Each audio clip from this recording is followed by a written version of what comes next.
ಪ್ರೀತಿಸುವೆ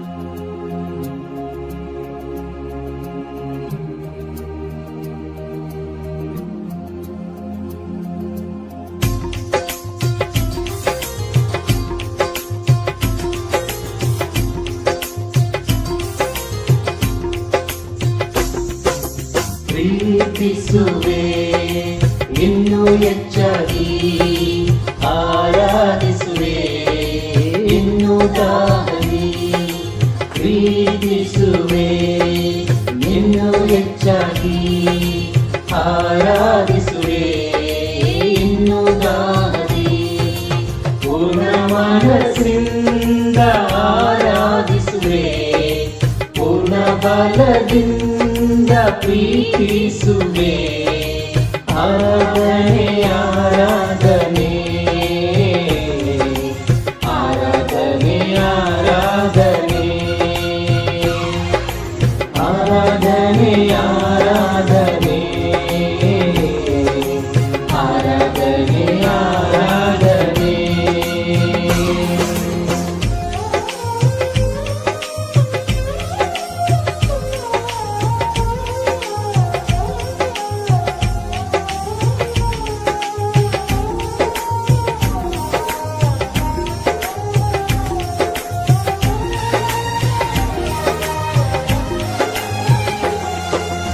ಎಬಿನೆಜರೇ ಎಬಿನೆಜರೇ, ಇದುವರೆಗೂ ಸಹಾಯ ನೀವೇ.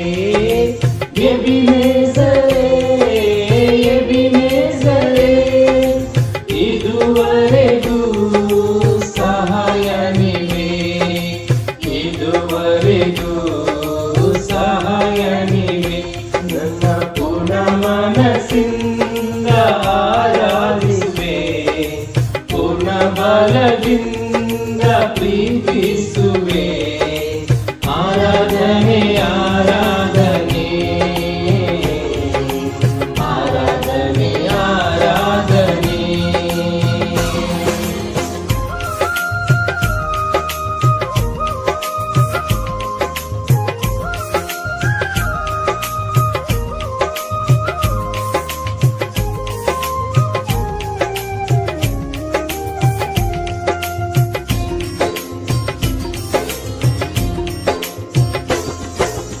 ಎಲ್ರೋಹಿ ಎಲ್ರೋಹಿ, ನನ್ನ ಕಾಣುವೆ ಸ್ತೋತ್ರಯ್ಯ.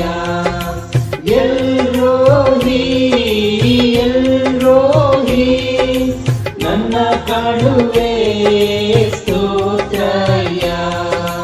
ನನ್ನ ಕಾಣುವೆ ಸ್ತೋತ್ರಯ್ಯ. ನನ್ನ ಪೂರ್ಣ ಮನಸ್ಸಿಂದ ಆರಾಧಿಸುವೆ, ಪೂರ್ಣ ಬಲದಿಂದ ಪ್ರೀತಿಸುವೆ. ಆರಾಧನೆ ಆರಾಧನೆ ಆರಾಧನೆ ಆರಾಧನೆ.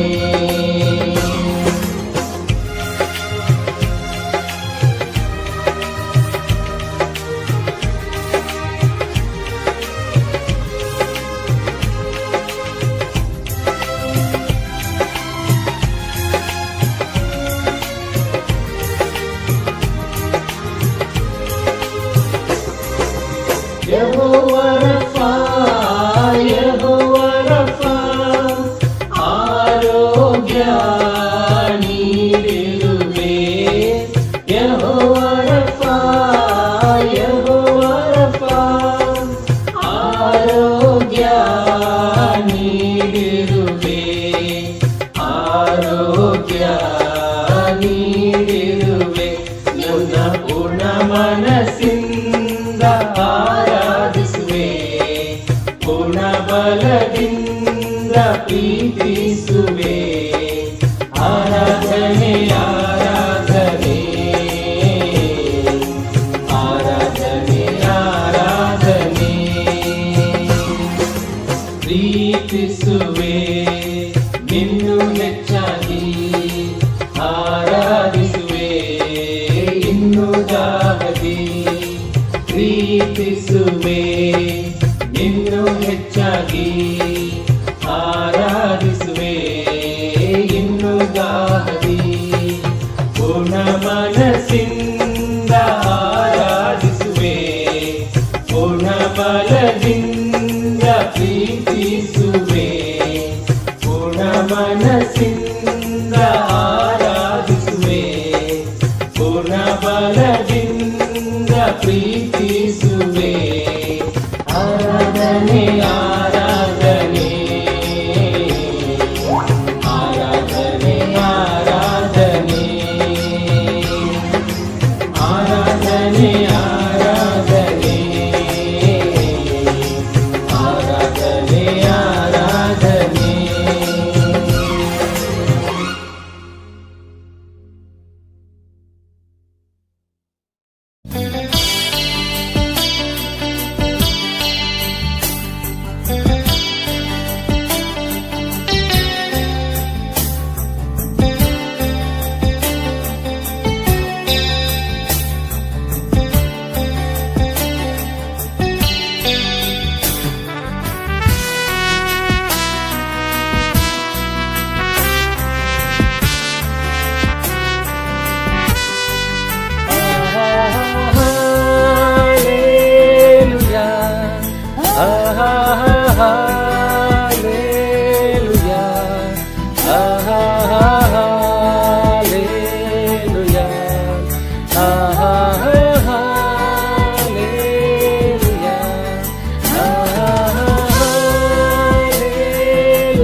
ಸೃಷ್ಟಿಯ ಕಾಯುವವ ನೀನೇ ನನ್ನ ಹೃದಯದೊಳಿಂದೆನ್ನು ಸ್ತುತಿಸುವೆ ಎಂದೆಂದೂ ಶಿರವಾಗಿ ನಮಿತೆ ಸರ್ವ ಸೃಷ್ಟಿಗೆ ಯಜಮಾನ ನೀನೇ ಸರ್ವ ಸೃಷ್ಟಿಯ ಕಾಯುವವ ನೀನೇ ನನ್ನ ಹೃದಯದೊಳಿಂದೆನ್ನು ಸ್ತುತಿಸುವೆ ಎಂದೆಂದೂ ಶಿರವಾಗಿ ನಮಿತೆ ಹಾಲೆಲೂಯಾ ಹಾಲೆಲೂಯಾ ಹಾಲೆಲೂಯಾ ಹಾಲೆಲೂಯಾ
ಹೋದರೇನು ವಿಶ್ವಾಸಿ ಎಂದೆಂದು ಸ್ಥಿರನು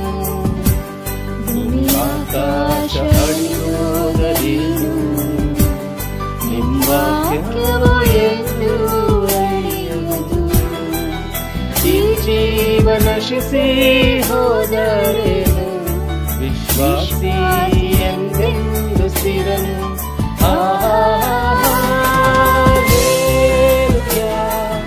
Hallelujah.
ನಮ್ಮ ಚಿಂತೆಯ ನೀಗಿಸಿ ಶಾಂತಿಯ ನೀಡುವ ಮಮತೆಯ ಸಾಗರ ನೀನೇ. ನಮ್ಮ ಪಾಪ ಪರಿಹಾರಕ ನೀನೇ, ನಮ್ಮ ರೋಗ ನಿವಾರಕ ನೀನೇ. ನಮ್ಮ ಚಿಂತೆಯ ನೀಗಿಸಿ ಶಾಂತಿಯ ನೀಡುವ ಮಮತೆಯ ಸಾಗರ ನೀನೇ. ಹಾಲೆಲೂಯಾ, ಹಾಲೆಲೂಯಾ, ಹಾಲೆಲೂಯಾ,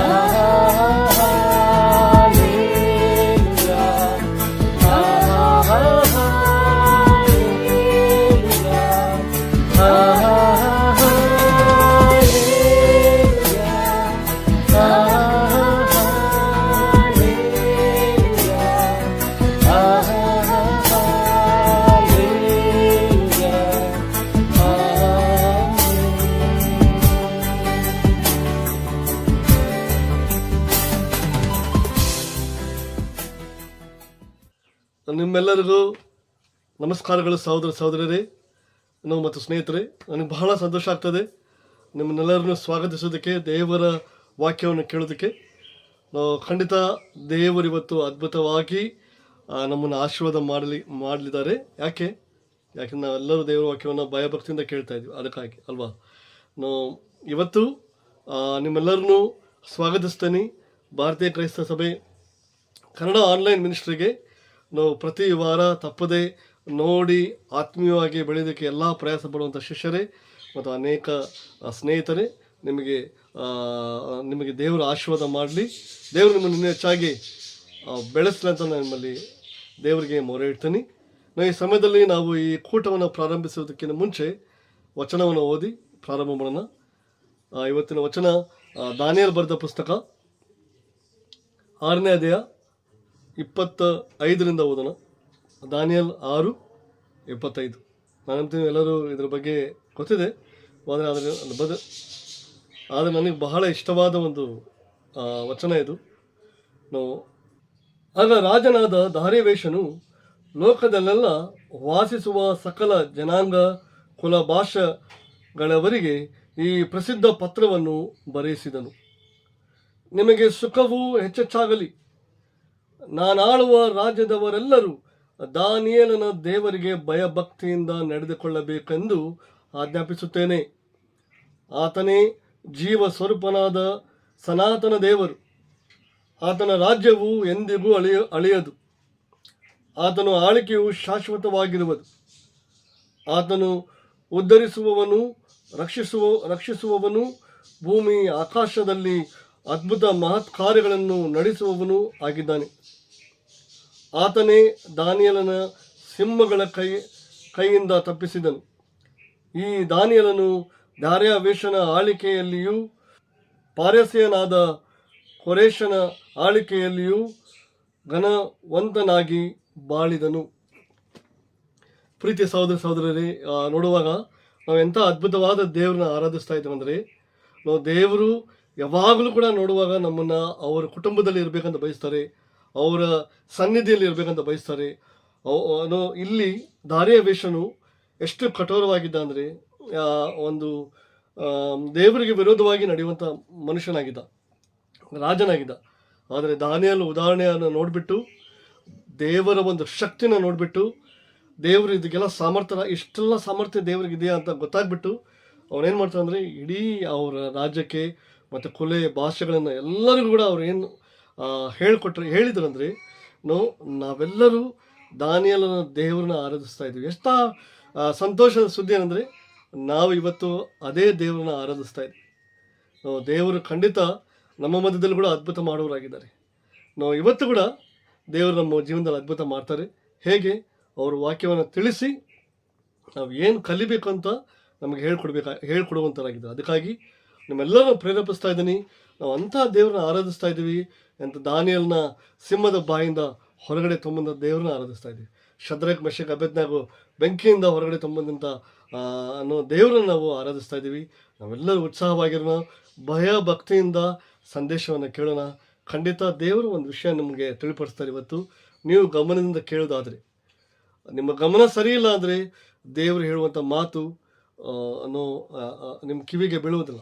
ಅದಕ್ಕಾಗಿ ನಿಮ್ಮಲ್ಲೆಲ್ಲರೂ ಪ್ರೇರೇಪಿಸ್ತೀನಿ, ಹೇಗೆ ನೀವು ಸಭೆಯಲ್ಲಿ ಭಯಭಕ್ತಿಯಿಂದ ಕೂತ್ಕೊಳ್ತಿರೋ, ಮನೆಯಲ್ಲಾಗಲಿ, ಎಲ್ಲಿ ಹೊರಗಡೆ ಇದ್ದೀರಾ, ಪಾರ್ಕಲ್ಲಿ ಇದ್ದೀರಾ, ಎಲ್ಲಿದ್ದೀರಾ ಗೊತ್ತಿಲ್ಲ, ಎಲ್ಲೇ ಕೂತ್ಕೊಂಡಿದ್ರು ಕೂಡ ಭಯಭಕ್ತಿಯಿಂದ ಸಮಯ ಕೊಟ್ಟು ಎರಡೂ ಕಿವಿಯಾರೆ ದೇವರ ವಾಕ್ಯವನ್ನು ಕೇಳಬೇಕಂತ ನಿಮ್ಮೆಲ್ಲರನ್ನು ಕೂಡ ನಾನು ಕೇಳ್ಕೊಳ್ತಾ ಇದ್ದೀನಿ. ಹಾಗೆ ದೇವರು ನಿಮ್ಮೊಂದಿಗಿರಲಿ. ಈ ಸಮಯದಲ್ಲಿ ಈ ಕೂಟವನ್ನು ಪ್ರಾರಂಭಿಸೋದಕ್ಕಿಂತ ಮುಂಚೆ ಪ್ರಾರ್ಥನೆ ಮಾಡೋಣ. ಅತಿ ಪರಿಶುದ್ಧವಾದ ದೇವರೇ, ನಮಗೆ ಮಹಿಮೆ. ನೀವು ಎಷ್ಟು ಶಕ್ತಿಶಾಲಿಯಾಗಿದ್ದೀರಿ ದೇವರೇ. ದಾನಿಯೇಲನ ಸಿಂಹದ ಗವಿಯಿಂದ ಬಿಡಿಸಿದಂಥ ದೇವರು ನೀವು ಆಗಿದ್ದೀರಿ ದೇವರೇ. ಅಲ್ಲಿ ಇರುವಂಥ ರಾಜನೇ ಹೇಳ್ತಾನೆ, ಎಲ್ಲ ಜನಗಳಿಗೆ ಹೇಳ್ತಾನೆ, ದಾನಿಯೇಲ ದೇವ್ರನ್ನೇ ನೀವೆಲ್ಲ ಪೂಜಿಸಬೇಕು, ಆರಾಧಿಸಬೇಕು ದೇವರೇ, ಸನಾತನ ದೇವರು ಅಂತ ಹೇಳ್ತಾರೆ ದೇವರೇ. ಅವ್ರಿಗೆ ಅದು ಅರ್ಥ ಆಗಿದೆ ಅಂದರೆ ಖಂಡಿತ ನಮ್ಮನ್ನು ನೀವು ಆರಿಸ್ಕೊಂಡಿದ್ದೀರಿ ಅಂದರೆ, ನಿಮ್ಮ ಕುಟುಂಬದಲ್ಲಿ ನಮ್ಮನ್ನು ಇಟ್ಟಿದ್ದಕ್ಕಾಗಿ ನಿಮಗೆ ಸ್ತೋತ್ರ. ದಯವಿಟ್ಟು ಸಂದೇಶವನ್ನು ಕೇಳುವಾಗ, ನಿಮ್ಮ ವಾಕ್ಯವನ್ನು ಕೇಳುವಾಗ ಭಯಭಕ್ತಿಯಿಂದ ಕೇಳೋದಕ್ಕೆ ನಮ್ಮನ್ನು ಆಶ್ವಸಿಸಬೇಕಂತ ಕೇಳಿಕೊಂಡು ಈ ಸಮಯ ಕೊಡೋದಕ್ಕಾಗಿ ಸ್ತೋತ್ರ, ಮಹಿಮೆ ಸಲ್ಲಿಸ್ತಾ ಈ ಪ್ರಾರ್ಥನೆ ಯೇಸುವಿನ ನಾಮದಲ್ಲಿ ಪ್ರಾರ್ಥಿಸ್ತಂದವ್ರೆ, ಆಮೇನ್.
ಅಭಿಷೇಕಾತ್ಮನೇ ಆತ್ಮಪ್ರಿಯನೇ ನಿನ್ನನ್ನೇ ಆರಾಧಿಸುವೆ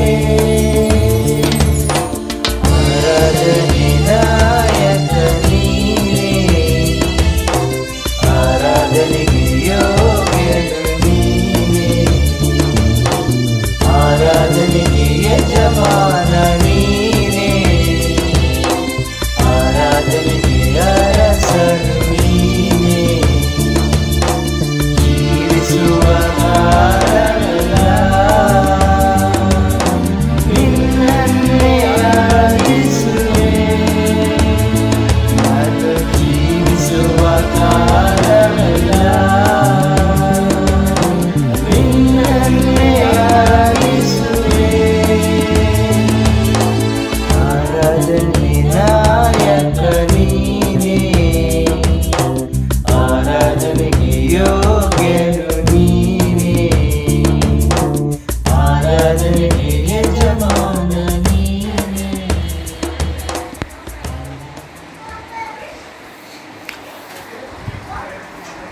ನಾವು ಪ್ರಾರ್ಥಿಸುವ. ಪ್ರೀತಿಯ ದೇವರೇ, ಈ ಸಮಯವನ್ನು ಕೊಟ್ಟಿದ್ದಕ್ಕಾಗಿ ನಿನಗೆ ಬಹಳ ಸ್ತೋತ್ರಗಳು, ಧನ್ಯವಾದಗಳನ್ನ ಹೇಳ್ತೇವೆ. ದೇವರೇ, ನೀವು ಮಹಾಪರಾಕ್ರಮಶಾಲಿಗಳು, ಆದಿಯು ದೇವರೇ ನೀವೇ, ಅಂತ್ಯವೂ ನೀವೇ ದೇವರೇ. ದೇವರೇ, ನೀವಿಲ್ಲದಿರ ನಾವು ಇಲ್ಲಿಲ್ಲ ದೇವರು, ನೀವಿರೋದ್ರಿಂದ ನಾವು ಇಲ್ಲಿದ್ದೀವಿ. ನೀವು ನಮ್ಮನ್ನು ನಮ್ಮ ತಾಯಿಯ ಗರ್ಭದಲ್ಲಿ ಸೃಷ್ಟಿಸಿದರು. ನಿನಗೆ ಭಾಳ ಸ್ತೋತ್ರಗಳು, ಧನ್ಯವಾದಗಳನ್ನ ಹೇಳ್ತೇವೆ ತಂದೆ. ಪ್ರೀತಿಯ ದೇವರೇ, ಖಂಡಿತವಾಗಲೂ ದೇವರೇ, ನಿನ್ನ ವಾಕ್ಯಗಳಿಗೆ ಎಷ್ಟೊಂದು ಶಕ್ತಿ ಇದೆ. ನಿನ್ನ ವಾಕ್ಯಗಳು ಇಬ್ಬಾಯಿ ಕತ್ತಿಗಿಂತ ಹರಿತವಾಗಿದೆ ಅಂತ ವಚನ ಹೇಳುತ್ತೆ. ನಿನ್ನ ವಾಕ್ಯಗಳು ಜೇನು ತುಪ್ಪಕ್ಕಿಂತಲೂ ಸಿಹಿಯಾಗಿದೆ ಅಂತ ವಚನ ಹೇಳುತ್ತೆ ದೇವರೇ. ಖಂಡಿತವಾಗಲೂ ದೇವರೇ, ನಿನ್ನ ವಾಕ್ಯಗಳಿಗೆ ಎಷ್ಟೊಂದು ಶಕ್ತಿ ಇದೆ. ಆಕಾಶದಲ್ಲಿ ಹೇಗೆ ಮಳೆ ಹನಿಗಳು ಕೆಳಗಡೆ ಬೀಳುವಾಗ ಅದು ಫಲ ಕೊಡದೆ ಹಿಂದಿರುಗುವುದಿಲ್ಲವೋ, ಹಾಗೆ ದೇವರೇ ಅದು ಹಾಗೆ ಹೋಗೋದಿಲ್ಲ ದೇವರೇ. ಪ್ರೀತಿಯ ತಂದೆ, ಖಂಡಿತವಾಗಲೂ ನೀವು ನಮಗೆ ಸಹಾಯ ಮಾಡಿ, ನಮಗೆ ಶಕ್ತಿ ಕೊಡಿ ದೇವರೇ. ಈ ಸಮಯವನ್ನು ಕೊಟ್ಟಿದ್ದಕ್ಕಾಗಿ ನಿನಗೆ ಭಾಳ ಸ್ತೋತ್ರ. ಈ ಪ್ರಾರ್ಥನೆಯನ್ನು ದೇವರ ಒಬ್ಬನೇ ಮಗನಾದ ಯೇಸು ಕ್ರಿಸ್ತನ ಹೆಸರಲ್ಲಿ ಪ್ರಾರ್ಥಿಸ್ತೇನೆ, ಆಮೇನ್. ಓಕೆ, ಮತ್ತೊಮ್ಮೆ ನಿಮಗೆಲ್ಲರಿಗೂ happy new year. Okay, so ಇದು ಮೊದಲನೇ ವಾರ ವರ್ಷದ. ಖಂಡಿತವಾಗಲೂ ನೀವು ಬೇರೆ ಬೇರೆ ಗುರಿಗಳನ್ನೆಲ್ಲ ಇಟ್ಟಿರ್ತೀರಿ. ಓಕೆ, ದೇವರು ಖಂಡಿತವಾಗಲೂ ನಿಮಗೆ ಸಹಾಯ ಮಾಡಬೇಕು ಅಂತ ನಾನು ಪ್ರಾರ್ಥಿಸ್ತೇನೆ. ದೇವರು ನಮ್ಮ ಜೊತೆ ಇದ್ದರೆ ಖಂಡಿತವಾಗಲೂ ಆಗುತ್ತೆ. ಸೊ ಈ ಮೊದಲನೇ ನಾವು ಒಂದು 3 ತಿಂಗಳು ಪವಿತ್ರಾತ್ಮದ ಬಗ್ಗೆ ನಾವು ಕಲಿತೇವೆ. ಪವಿತ್ರಾತ್ಮನಿಂದ ನಾವು ನಡೆಸಲ್ಪಡ್ತೇವೆ ಅಂತ. ಅಪೊಸ್ತಲರು 1ನೇ ಅಧ್ಯಾಯ 1ನೇ ವಚನ. ನಿಮಗೆಲ್ಲರೂ ಗೊತ್ತಿರೋ ಹಾಗೆ ಅಪೊಸ್ತಲರ ಕೃತ್ಯಗಳನ್ನು ಬರೆದವರು ಲೂಕ. ನಿಮಗೆಲ್ಲರಿಗೂ ಗೊತ್ತಿರೋ ಹಾಗೆ ಸುವಾರ್ತೆ ಅಂದರೆ ಮತ್ತಾಯ, ಮಾರ್ಕ್, ಲೂಕ, ಯೋಹಾನದೆ. ಅದರಲ್ಲಿ ಲೂಕ ಯೇಸು ಕ್ರಿಸ್ತನ ಬಗ್ಗೆ ಸುವಾರ್ತೆಯನ್ನು ಬರೆದಿದ್ದಾನೆ. ಅದು ಕಂಟಿನ್ಯೂಯೇಷನ್ನೇ, ಅದು ಮುಂದುವರಿಕೆನೇ, ಭಾಗನೇ ಅಪೊಸ್ತಲರ ಕೃತ್ಯಗಳು. ಇಲ್ಲಿ ಲೂಕನು ಥಿಯೋಫಿಲನೊಬ್ಬ ವ್ಯಕ್ತಿಗೆ, ಅಧಿಕಾರಿಗೆ ಬರಿತಾ ಇದ್ದಾನೆ. 1ನೇ ವಚನ. ಥಿಯೋಫಿಲನೇ, ನಾನು ಮೊದಲು ಬರೆದ ಚರಿತ್ರೆಯಲ್ಲಿ ಯೇಸು ಮಾಡುವುದಕ್ಕೂ ಉಪದೇಶಿಸುವುದಕ್ಕೂ ಪ್ರಾರಂಭಿಸಿದ್ದೆಲ್ಲವನ್ನು ಹೇಳಿ. ಓಕೆ, ಇಲ್ಲಿ ನೀವು ನೋಡಿದ್ರೆ ಮೊದಲು ಬರೆದ ಚರಿತ್ರೆಯಲ್ಲಿ ಯೇಸು ಮಾಡುವುದಕ್ಕೂ ಉಪದೇಶಿಸುವುದಕ್ಕೂ ಅಂದರೆ ಯೇಸು ಏನೆಲ್ಲ ಮಾಡಿದ್ದಾರೆ ಅದನ್ನು ಉಪದೇಶ ಮಾಡಿದ್ದಾರೆ. ಏನೆಲ್ಲ ನಡವಳಿಕೆಯಲ್ಲಿ ಮಾಡಿದ್ದಾರೆ, ಜೀವನದಲ್ಲಿ ನಡ್ಕೊಂಡಿದ್ದಾರೆ, ಅದನ್ನೇ ಉಪದೇಶ ಮಾಡಿದ್ದಾರೆ. ಆದರೆ ಭಾಳ ಮುಖ್ಯವಾದ ವಿಷಯ ಏನೆಂದರೆ, ನಾವು ಹೇಗೆ ನಡ್ಕೋತೀವಿ ಅದನ್ನು ನಾವು ಪ್ರೀಚ್ ಮಾಡಬೇಕು. ಓಕೆ, ನಮ್ಮ ನಡವಳಿಕೆ ಬೇರೆ ಮತ್ತು ಪ್ರೀಚಿಂಗ್ ಬೇರೆಯಾಗಿ ಇರಬಾರ್ದು. ಓಕೆ, ನಮ್ಮ ನಡವಳಿಕೆ ನಮ್ಮ ಜೀವನದ ಬಗ್ಗೆ ಮಾತಾಡಬೇಕು. ಓಕೆ, ಸೊ ಇಲ್ಲಿ ಯೇಸು ಕ್ರಿಸ್ತು ಮುಂದುವರಿಕೆಯ ಭಾಗವನ್ನು ನಾವು ನೋಡ್ತೇವೆ. ಓಕೆ, ಸೊ ಪವಿತ್ರಾತ್ಮ ಯೇಸು ಕ್ರಿಸ್ತರು ಅವರು ನಾವು ನೋಡ್ತೇವೆ. ಆ ಲೂಕದಲ್ಲಿ ನಾವು ನೋಡ್ತೇವೆ ಯೇಸು ಕ್ರಿಸ್ತು ಮರಣ ಹೊಂದಿದರು, ಅದಾದ ನಂತರ 3ನೇ ದಿನ ಪುನರುತ್ಥಾನಗೊಂಡರು. ಓಕೆ, ಪುನರುತ್ಥಾನಗೊಂಡಾದ ನಂತರ ಏನಾಯಿತು? ಸೊ ಇಲ್ಲಿ ಅಪೊಸ್ತಲರಲ್ಲಿ ನೋಡುವಾಗ ಇಲ್ಲಿ ಯೇಸು ಕ್ರಿಸ್ತು ಆ ಒಂದು ಮುಂದುವರಿಕೆಯ ಭಾಗವನ್ನು ನಾವು ನೋಡ್ತೇವೆ. ಓಕೆ, ಸೊ ಕ್ರಿಸ್ತ ಶಕ 30ರಿಂದ 63ವರೆಗೂ ಏನಾಯಿತು ಅಂತ ನಾವು ಅಪೊಸ್ತಲರ ಕೃತ್ಯಗಳಲ್ಲಿ ಮತ್ತು ಮೊದಲನೆಯ ಆ ಒಂದು ಶತಮಾನದ ಕ್ರೈಸ್ತರು ಹೇಗೆ ಜೀವನ ಮಾಡಿದ್ರು ಅನ್ನೋದನ್ನು ನಾವು ನೋಡ್ತೇವೆ.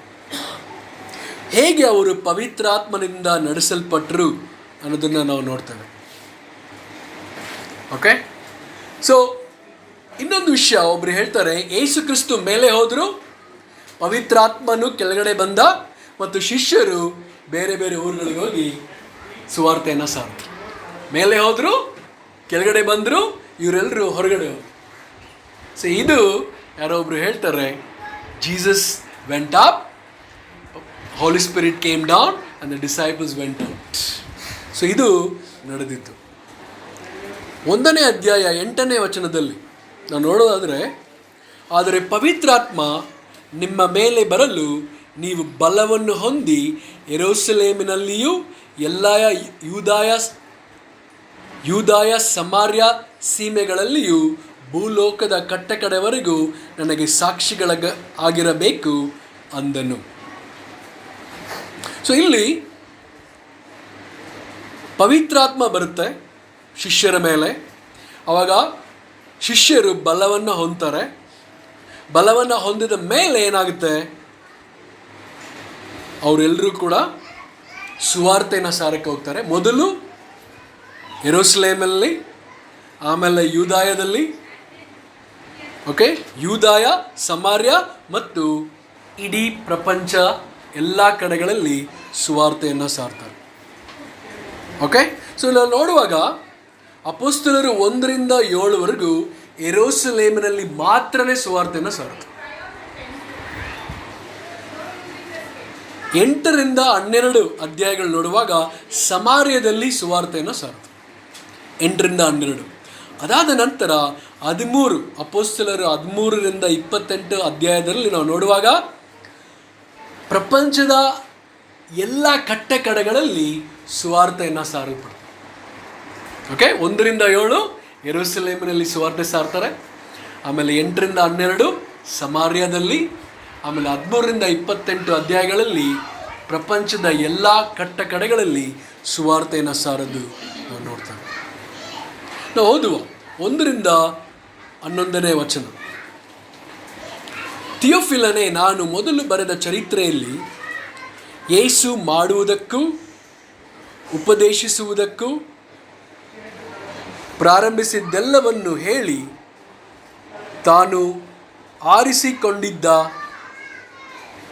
ಅಪೊಸ್ತಲರಿಗೆ ಪವಿತ್ರಾತ್ಮನ ಮೂಲಕ ಆಜ್ಞೆ ಕೊಟ್ಟು ಮೇಲಣ ಲೋಕವನ್ನೇರಿದ ದಿನದವರೆಗೂ ವಿವರಿಸಿದನಷ್ಟೆ.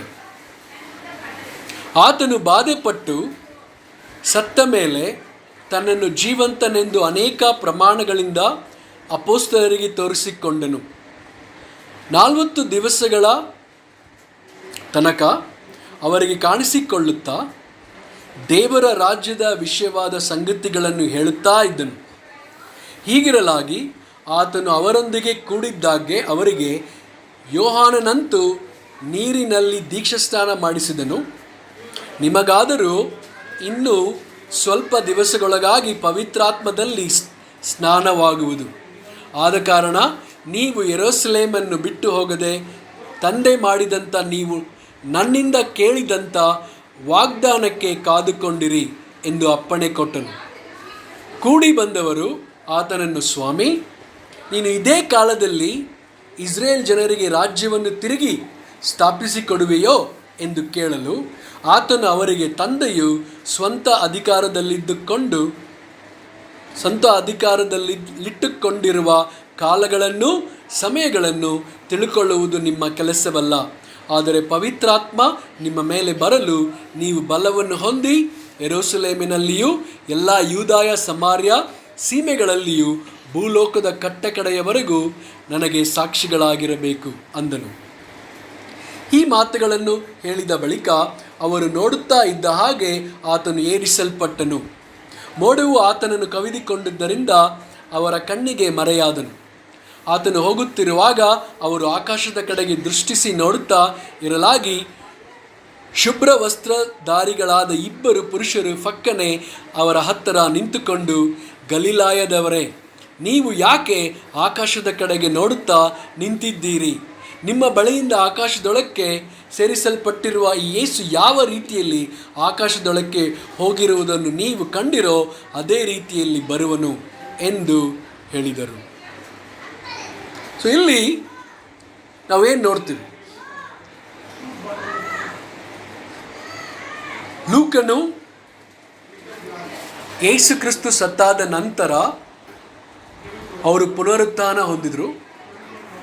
ಅದಾದ ನಂತರ ಸುಮಾರು 40 ದಿನಗಳು ಅವರು ಈ ಭೂಮಿಯಲ್ಲಿ ಇದ್ದರು. ಈ ಭೂಮಿ ಮೇಲೆ ಇದ್ದು ಮೊದಲು ಶಿಷ್ಯರಿಗೆ ಕಾಣಿಸ್ಕೊಂಡ್ರು. ಮೊದಲನೇದಾಗಿ ಕಾಣಿಸ್ಕೊಳ್ಳುವಾಗ ತೋಮ ಇರಲಿಲ್ಲ. ಆಮೇಲೆ ತೋಮಲ್ಲಿರುವಾಗ ಇನ್ನೊಂದು ಸರಿ ಕಾಣಿಸ್ಕೊಂಡ್ರು. ಅದಾದ ನಂತರ ವಚನ ಹೇಳುತ್ತೆ ಸುಮಾರು 500 ಜನಗಳಿಗೆ ಯೇಸು ಕ್ರಿಸ್ತು ಕಾಣಿಸ್ಕೊಂಡ್ರು.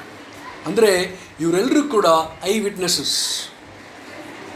ಯೇಸು ಕ್ರಿಸ್ತು ಆತ್ಮವಾಗಿ ಬಂದಿಲ್ಲ. ಓಕೆ, ಅವರು ಹೇಗೆ ಶರೀರ ಇತ್ತು ಅದೇ ಶರೀರದಲ್ಲೇ ಬಂದರು ಪುನರುತ್ಥಾನಗೊಂಡ ಮೇಲೆ. ಅಂದರೆ ಯೇಸು ಕ್ರಿಸ್ತನ ಯಾವ ಸಮಾಧಿನೂ ಕೂಡ ಹತೋಟಿಲಿ ಇಟ್ಕೊಳ್ಳೋಕ್ಕೆ ಸಾಧ್ಯ ಆಗಿಲ್ಲ. ಸೊ ಯೇಸು ಕ್ರಿಸ್ತರಿಗೂ ಬೇರೊಬ್ಬರಿಗೂ ಇರೋ ಮೊದಲನೇ ವ್ಯತ್ಯಾಸ, ಯೇಸು ಕ್ರಿಸ್ತು ಸತ್ತಾದ ನಂತರ ಜೀವಂತವಾಗಿ ಎದ್ದರು. ಇಡೀ ಪ್ರಪಂಚದಲ್ಲಿ ಯಾರೂ ಕೂಡ ಈ ಥರ ಆಗಿಲ್ಲ, ಯೇಸು ಕ್ರಿಸ್ತು ಒಬ್ಬರನ್ನ ಬಿಟ್ಟು. ಅಂದರೆ ಯೇಸು ಕ್ರಿಸ್ತು ಹೇಳ್ತಾ ಇದ್ದಾರೆ, ನನ್ನನ್ನು ಸಾವು ಹತೋಟಿಲಿ ಇಟ್ಕೊಳ್ಳಲ್ಲ. ಸೊ ಯಾರೆಲ್ಲ ಯೇಸು ಕ್ರಿಸ್ತನ ನಂಬ್ತಾರೋ ಅವ್ರಿಗೂ ಕೂಡ ಯಾವ ಸಾವು ಹತೋಟಿಲಿ ಇರಲ್ಲ. ಅಂದ್ರೇನು? ನಾವು ಯೇಸು ಕ್ರಿಸ್ತನ ನಂಬಿದ್ರೆ ನಾವು ಶಾರೀರಿಕವಾಗಿ ಸಾಯ್ಬೋದು, ಆದರೆ ನಿರಂತರವಾಗಿ ಸಾಯಲ್ಲ. ನಾವು ಜೀವಂತವಾಗಿ ಇರ್ತೀವಿ. ಓಕೆ, ಯೇಸು ಕ್ರಿಸ್ತರು ಹೇಗೆ ಪುನರುತ್ಥಾನಗೊಂಡ್ರು ನಾವು ಹಾಗೆಯೇ ಪುನರುತ್ಥಾನಗೊಳ್ತೀವಿ. ಅಂದರೆ ಯೇಸು ಒಂದಿಗೆ ಇರ್ತೀವಿ. ನಮ್ಮ ಜೀವನ ನಾವು ಸತ್ತಾದ ಮೇಲೆ ಅಂತ್ಯ ಆಗಲ್ಲ. ಓಕೆ, ಇಲ್ಲಿರುವಂಥ ಜೀವನ ಶಾರೀರಿಕ ಜೀವನ ಅಂತ್ಯವಾಗಬಹುದು, ಆದರೆ ನಮ್ಮ ಜೀವನ ಮತ್ತೊಮ್ಮೆ ಪ್ರಾರಂಭವಾಗುತ್ತದೆ. ಸೊ ಯೇಸು ಕ್ರಿಸ್ತ ಮೇಲೆ ನಂಬಿಕೆ ಇಟ್ಟರೆ ನಾವು ಯಾವಾಗಲೂ ಜೀವಂತವಾಗಿರ್ತೀವಿ. ಅದಕ್ಕೆ ಚಿರಂಜೀವಿ ಅಂತಂದ್ರೆ ಏನು? ಯಾವಾಗಲೂ ಜೀವಂತವಾಗಿರುತ್ತೆ. ನಮಗೆ ಸಾವು ಇಲ್ಲ, ಅದಕ್ಕೆ ನಾವು ಸಾವಿಗೆ ಎದುರು ಅವಶ್ಯಕತೆ ಇಲ್ಲ.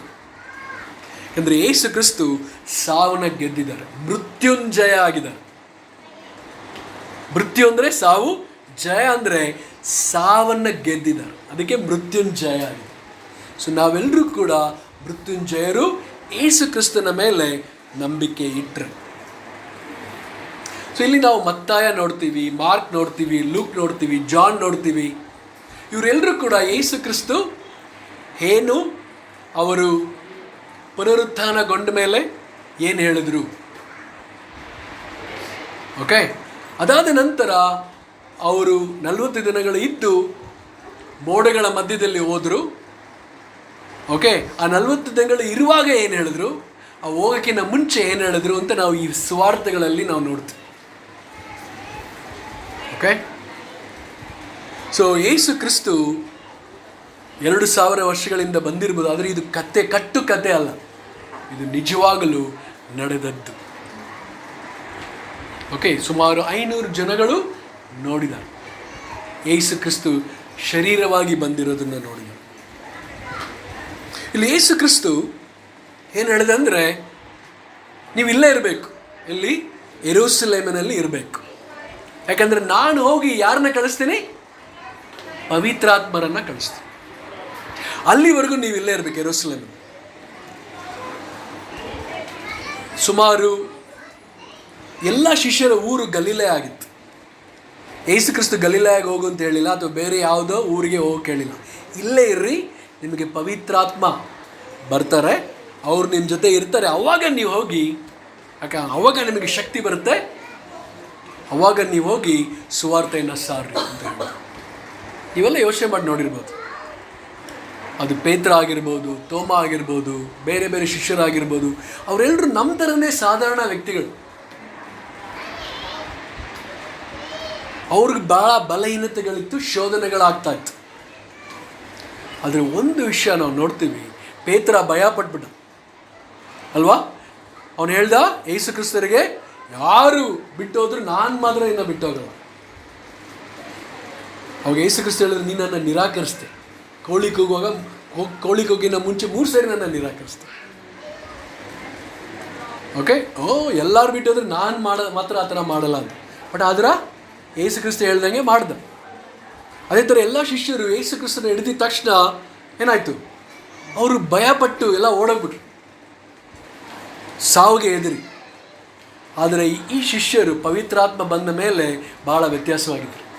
ಕಾರಣ ಏನು ಗೊತ್ತಾ? ಅವರಿಗೆ ದೇವರು ಅವ್ರ ಜೊತೆಯಲ್ಲಿದ್ದರು. ಅದಕ್ಕೋಸ್ಕರ ಅವರು ಬಹಳ ದೊಡ್ಡ ದೊಡ್ಡ ಕಾರ್ಯಗಳನ್ನ ಮಾಡ್ತಾರೆ. ಸೊ ಒಂದು ವಿಷಯ ನಾವು ಅರ್ಥ ಮಾಡ್ಕೊಬೇಕು, ಪವಿತ್ರಾತ್ಮ ನಮ್ಮ ಜೊತೆ ಇಲ್ಲ ಅಂದರೆ ನಾವು ಏನು ಮಾಡಿದ್ರು ವ್ಯರ್ಥನೇ.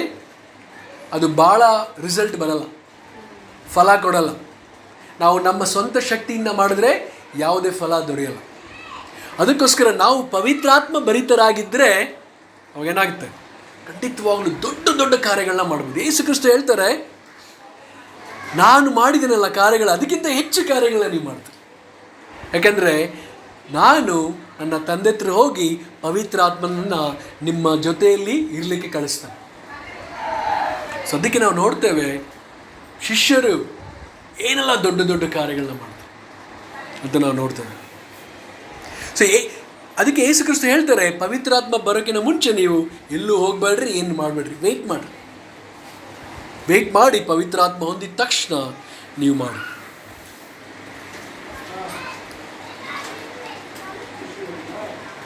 ಸೊ ಇಲ್ಲಿ 6ರಿಂದ 7ನೇ ವಚನದಲ್ಲಿ ನಾವು ನೋಡಿದ್ರೆ ಅವ್ರು ಹೇಳ್ತಾರೆ, ಯೇಸು ಕ್ರಿಸ್ತು ಓಕೆ ನೀನು ಬಂದಮೇಲೆ ತಿರುಗಿ ಹೊಸ ರಾಜ್ಯವನ್ನು ಸ್ಥಾಪಿಸ್ತೀಯ.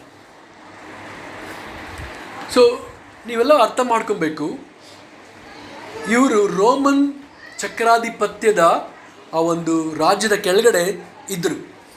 ಇವರಿಗೆ ಸ್ವಾತಂತ್ರ್ಯ ಇರಲಿಲ್ಲ, ಯಾರಿಗೆ? ಯಹೂದ್ಯರಿಗೆ. ಓಕೆ, ರೋಮನ್ ದೇಶದ ರಾಜನ ಕೈ ಕೆಳಗಡೆ ಇದ್ದರು. ಅದಕ್ಕೆ ಇವರಿಗೆ ಸ್ವಾತಂತ್ರ್ಯ ಬೇಕಾಗಿತ್ತು. ಆಗಿನ ಕಾಲದಲ್ಲಿ ನೋಡಿದ್ರೆ ರಾಜ ಏನು ಮಾಡ್ತಾನೆ?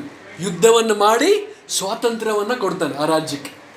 ಇವರು ಅಂದ್ಕೊಂಡಿದ್ರು ಯೇಸು ಕ್ರಿಸ್ತ ಮತ್ತೊಮ್ಮೆ ರಾಜನಾಗಿ ಬರುವಾಗ ಒಳ್ಳೆ ರಾಜರಾಗ್ತಾರೆ, ಯುದ್ಧ ಮಾಡ್ತಾರೆ ರೋಮನ್ ದೇಶ ಹತ್ರ, ತಿರುಗಿ ಒಳ್ಳೆ ಹೊಸ ರಾಜ್ಯವನ್ನು ನಮಗೆ ಸ್ಥಾಪಿಸ್ತಾರೆ. ಅವಾಗ ಸೈನ್ಯ ಭಾಳ ಶಕ್ತಿಶಾಲಿಯಾಗಿರುತ್ತೆ ಅಂತ ಇವರು ಅಂದ್ಕೊಂಡ್ರು. ತಿರುಗಿ ತಪ್ಪಾಗಿ ಅಂದ್ಕೊಂಡ್ರು. ಆದರೆ ಯೇಸು ಕ್ರಿಸ್ತು ಹೇಳಿದ್ದು ಬೇರೆ ರಾಜ್ಯವನ್ನು ಸ್ಥಾಪಿಸ್ತಾರೆ, ದೇವರ ರಾಜ್ಯವನ್ನು ಸ್ಥಾಪಿಸ್ತಾರೆ. ವಚನ 8ರಲ್ಲಿ ನೋಡುವಾಗ, ಪವಿತ್ರಾತ್ಮ ನಿಮ್ಮ ಮೇಲೆ ಬರಲು ನೀವು ಬಲವನ್ನು ಹೊಂದಿ ಯೆರೂಸಲೇಮಿನಲ್ಲಿಯೂ ಎಲ್ಲ ಯೂದಾಯ ಸಮಾರ್ಯ ಸೀಮೆಗಳಲ್ಲಿಯೂ ಭೂಲೋಕದ ಕಟ್ಟ ಕಡೆಯವರೆಗೂ ನನಗೆ ಸಾಕ್ಷಿಗಳಾಗಿರಬೇಕು ಅಂದನು. ಓಕೆ, ವಚನ 11ರಲ್ಲಿ ಯೇಸು ಕ್ರಿಸ್ತು ಆ ಥರ ಹೇಳ್ಬಿಟ್ಟು ಮೇಲೆ ಮೋಡಗಳ ಮಧ್ಯದಲ್ಲಿ ಹೋದರು ಅಂತ ವಚನ ಹೇಳುತ್ತೆ. ಎಲ್ಲ ಶಿಷ್ಯರು ಹಂಗೇ ವೆಯ್ಟ್ ಮಾಡ್ತಾಯಿದ್ರು. ಅವರಿಗೆಲ್ಲ ಭಾಳ ಗಾಬರಿ ಆಗ್ಬಿಟ್ಟಿತ್ತು. ಯೇಸು ಕ್ರಿಸ್ತು ಹೋಗ್ತಾವ್ರು ಮೋಡಗಳ ಮಧ್ಯದಲ್ಲಿ. ಆಮೇಲೆ ಮೋಡಗಳು ಅವ್ರನ್ನ ಮರೆ ಮಾಡಿತು. ಅವಾಗ ಅವ್ರು ಯೇಸು ಕ್ರಿಸ್ತನ ನೋಡಿಲ್ಲ, ಹಂಗೆ ನೋಡ್ತಾಯಿದ್ರು. ಅವಾಗ ದೇವದೂತರು ಹೇಳ್ತಾರೆ, ಯೇಸು ಕ್ರಿಸ್ತು ಹೇಗೆ ಹೋದ್ರು ಅದೇ ಥರ ಬರ್ತಾರೆ, ಅದೇ ಥರ ಬರ್ತಾರೆ. ನೀವು ಪವಿತ್ರಾತ್ಮನಿಗೆ ನೀವು ವೆಯ್ಟ್ ಮಾಡಿ. ಯೇಸು ಕ್ರಿಸ್ತು ಏನು ಹೇಳಿದ್ದಾರೆ ಅದನ್ನು ನೀವು ಮಾಡಬೇಕು. ಸೊ ಅದಾದ ನಂತರ ಅವ್ರು ಏನು ಮಾಡಿದ್ರು? ವಚನ 12ರಲ್ಲಿ. ಓಕೆ, ಯಾರಾದರೂ ಒಬ್ಬರು ಓದ್ತೀರಾ? ವಚನ 12ರಿಂದ 14. ತರುವಾಯ ಅವರು ಯೆರೂಸಲೇಮಿನಿಂದ ಸಂಪತ್ತಿಲ್ಲದ ಪ್ರಯಾಣದಷ್ಟು ದೂರದಿಂದ ಎಣ್ಣೆ ಮರಗಳನ್ನು ಎಂದು ಕರೆಯಲ್ಪಟ್ಟ ಗುಡ್ಡದಿಂದ ಯೆರೂಸಲೇಮಿಗೆ ಹಿಂದಿರುಗಿದರು. ಓಕೆ, ಸಾಕು, ಒಂದು ನಿಮಿಷ. ಓಕೆ, ಸೊ ಇಲ್ಲಿ 12ನೇ ವಚನದಲ್ಲಿ ಹೇಳುತ್ತೆ, ಆಗ ಅವರು ಎಣ್ಣೆ ಮರಗಳ ತೋಪು ಎನಿಸಿಕೊಳ್ಳುವ ಗುಡ್ಡದಿಂದ ಯೆರೂಸಲೇಮಿಗೆ ಹಿಂತಿರುಗಿ ಬಂದರು. ಯೆರೂಸಲೇಮಿಗೆ ಬಂದರು ಗುಡ್ಡದಿಂದ. ಆ ಗುಡ್ಡಕ್ಕೂ ಯೆರೂಸಲೇಮಿಗೂ ಸಬ್ಬತ್ ದಿನದಲ್ಲಿ ಪ್ರಯಾಣ ಮಾಡುವಷ್ಟು ದೂರ. ಅವರು ಅಲ್ಲಿಗೆ ಬಂದು ತಾವು ಇರುತ್ತಿದ್ದ ಮೇಲಂತಸ್ತಿಗೆ ಹೋದರು. ಯಾರೆಂದರೆ ಪೇತ್ರ, ಯೋಹಾನ, ಯಾಕೋಬ, ಅಂದ್ರೆಯ, ಫಿಲಿಪ, ತೋಮ, ಬಾರ್ತಲೋಮಿಯು, ಮತ್ತಾಯ, ಅಲ್ಫಾಯನ ಯಾಕೋಬ, ಮತಾಭಿಮಾನಿ ಅನಿಸಿಕೊಂಡ ಸೀಮೋನ, ಯಾಕೋಬನ ಯೂದ, ಇವರೆಲ್ಲರೂ ಏಕ ಮನಸ್ಸಾಗಿ ದೇವರ ಪ್ರಾರ್ಥನೆಯಲ್ಲಿ ನಿರತರಾಗಿದ್ದರು. ಕೆಲವು ಮಂದಿ ಹೆಂಗಸರು, ಯೇಸುವಿನ ತಾಯಿಯಾದ ಮರಿಯಳು, ಆತನ ತಮ್ಮಂದಿರು ಅವರ ಸಂಗಡ ಇದ್ದರು. ಸೊ ಅವ್ರು ಏನು ಮಾಡಿದ್ರು? ಮೇಲೆ ಹೋಗಿ, ಯೇಸು ತಾಯಿ ಕೂಡ ಇದ್ದರು. ಯೇಸು ತಾಯಿ ಆವಾಗ ಶಿಷ್ಯರಾಗಿದ್ದರು. ಅಲ್ಲಿವರೆಗೂ ಯೇಸು ಕ್ರಿಸ್ತು ಇರುವಾಗ ಅವರ ತಾಯಿ ಶಿಷ್ಯರಾಗಿರಲಿಲ್ಲ. ಅದಾದ ನಂತರ ಯೇಸು ಕ್ರಿಸ್ತು ಯೋಹಾನ ನೋಡ್ಕೊ ಅಂತ ಹೇಳಿದ್ರು ಮರಿಯಳನ್ನು. ಆಮೇಲೆ ಮರಿಯಳಿಗೆ ಅರ್ಥ ಆಯ್ತು, ಅವರು ಶಿಷ್ಯರಾದರು. ಓಕೆ, ಇಲ್ಲಿ ಪ್ರಾರ್ಥನೆ ಮಾಡುವಾಗ ಮರಿಯಳು ಇದ್ದರು, ಮೇರಿ. ಅವರು ಪ್ರಾರ್ಥನೆ ಮಾಡ್ತಾಯಿದ್ರು, ಪವಿತ್ರ ಆತ್ಮನಿಗೆ ಕಾಯ್ತಾ ಇದ್ರು. ಓಕೆ, ಸೊ ಕೆಲವು ಸಮಯದಲ್ಲಿ ನಮ್ಗೆ ಅನಿಸುತ್ತಲ್ಲ, ಮೇ ಬಿ ನಾವು ಆ ಊರಿಗೆ ಹೋಗ್ಬೇಕು, ಸುವಾರ್ತೆಯನ್ನು ಸಾರಬೇಕು. ಮೇ ಬಿ ಈ ಕುಟುಂಬಕ್ಕೆ ಹೋಗ್ಬೇಕು, ನಾವು ಈ ಸುವಾರ್ತೆಯನ್ನು ಸಾರಬೇಕು, ನಾವು ಅದು ಮಾಡಬೇಕು, ಇದು ಮಾಡಬೇಕು. ಬಟ್ ಪವಿತ್ರಾತ್ಮ ಹೇಳಿದ್ರೆ ಮಾಡಿರಿ, ನೀವು ಸ್ವಂತವಾಗಿ ಮಾಡಬೇಡ್ರಿ, ನಿಮ್ಮ ಅನಿಸಿಕೆ ಪ್ರಕಾರ ಮಾಡಬೇಡ್ರಿ. ಯಾಕಂದರೆ ಫಲ ಬರಲ್ಲ. ದೇವರು ನಿಮ್ಮ ಜೊತೆ ಇದ್ದರೆ, ದೇವ್ರು ಹೇಳಿದ್ರೆ ಹೋಗಿ. ಕೆಲವು ಸಮಯದಲ್ಲಿ ನಾ ಹೇಳಿದ್ದೆ, ದೇವರೇ ಇದು ನನ್ನ ಪ್ಲ್ಯಾನ್, ನೀನು ಸಕ್ಸಸ್ ಮಾಡು ನನ್ನ ಪ್ಲ್ಯಾನ್. ದೇವರೇ ನಾ ಇಲ್ಲಿ ಹೋಗ್ತಾ ಇದ್ದೀನಿ, ನೀನು ನನಗೆ ಸಹಾಯ ಮಾಡು. ಅದ್ರ ಬದಲಾಗಿ ನಾನೇನು ಮಾಡ್ಬೇಕು? ದೇವರೇ ನಿನ್ನ ಪ್ಲ್ಯಾನ್ ಏನು? ನೀನು ನನಗೆ ಎಲ್ಲಿಗೆ ಹೋಗ್ಬೇಕು ಅಂತಿದ್ಯಾ? ಹೇಳ್ತೀಯ, ಅಲ್ಲಿಗೆ ನಾವು ಹೋಗ್ತೀವಿ. ನಿನ್ನ ಪ್ಲ್ಯಾನ್ ನನಗೆ ಹೇಳು, ನಾನು ಅದನ್ನು ಮಾಡ್ತೀನಿ. ಈ ಥರ ನಾವು ಮಾಡಬೇಕು. ಕೆಲವು ಸಮಯದಲ್ಲಿ ನಾವು ಉಲ್ಟಾ ಹೊಡಿತು ದೇವರಿಗೆ, ದೇವರೇ ಇದು ನನ್ನ ಪ್ಲ್ಯಾನ್, ನೀನು ನನಗೆ ಹೆಲ್ಪ್ ಮಾಡು. ದೇವ್ರೆ ನಾ ಇಲ್ಲಿಗೆ ಹೋಗ್ತೀನಿ, ನೀನು ನನಗೆ ಹೆಲ್ಪ್ ಮಾಡು. ಅದು ಒಳ್ಳೆಯದು. ಪವಿತ್ರಾತ್ಮ ಹೇಳಿದ್ರೆ ನೀವು ಹೋಗಿ. ಪವಿತ್ರಾತ್ಮ ಯಾಕಂದರೆ ನಿಮಗೆ ಸಹಾಯ ಮಾಡ್ತಾರೆ. ಯಾಕಂದರೆ ನಮ್ಮ ಸ್ವಂತ ಶಕ್ತಿಯಿಂದ ನಾವೇನು ಮಾಡೋಕ್ಕೂ ಆಗಲ್ಲ. ಸೊ ಇಲ್ಲಿ ಯೇಸು ಕ್ರಿಸ್ತು ಕಟ್ಟಳೆಯನ್ನು ಕೊಡ್ತಾರೆ, ಇಡೀ ಪ್ರಪಂಚಾದ್ಯಂತ ನೀವೆಲ್ಲ ಕಟ್ಟಕಡೆಗಳಿಗೆ ಹೋಗಿ ಸ್ವಾರ್ಥೆಯನ್ನು ಸಾರಬೇಕು. ಇದು ಬಂದ್ಬಿಟ್ಟು ಕಟ್ಟಳೆ ಅಂದರೆ ಆಜ್ಞೆ. ಏನು ಕೆಲಸ ನಾವು ಮಾಡಬೇಕು ಅದಕ್ಕೆ ಶಕ್ತಿ ಕೊಡ್ತಾರೆ ಮೊದಲು.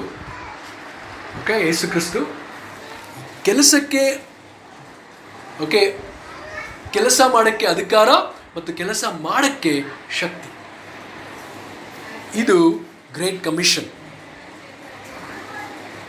ಸೊ ಇದು ನೀವು ನೋಡ್ಬೋದು ಈ ವಚನಗಳಲ್ಲಿ.